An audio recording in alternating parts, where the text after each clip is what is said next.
আমি মোহাম্মদ রফিকুল ইসলাম চৌধুরী, পিতা মৃত হাসিম চৌধুরী, শাহান কমলপুর সরকার বাড়ি। আমি পেশায় একজন ব্যবসায়ী। আমার জানা মতে আপনারা সাংবাদিক সমাজ ও সমাজের আয়না।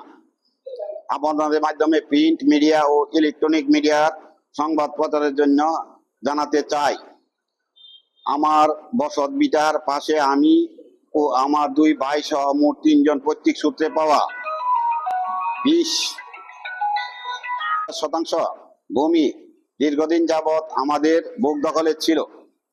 উক্ত ভূমির সিএস আমার দাদার নামে, আরওয়ার আমার পিতার নামে মোহাম্মদ আব্দুল হাসিম চৌধুরীর, এবং বিএস রেকর্ড আমি সহ আমার বাতাগণের।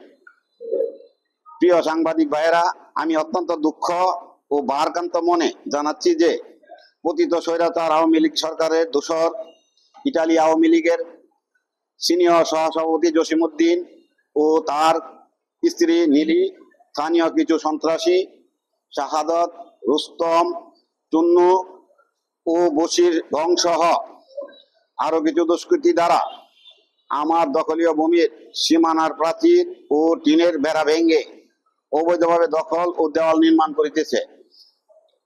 আমি দেওয়াল নির্মাণের বিরুদ্ধে কিশোরগঞ্জ কোর্টে মামলা করি এবং ভৈরব থানায় একখানা জিডি করি, যাহার নাম্বার 5325, তারিখ 2/8/2025। থানা জিডি এবং অভিযোগের আমলে নিয়ে ভৈরব থানা পুলিশ তাহাদের নির্মাণ কাজে নিষেধাজ্ঞা জারি করেন।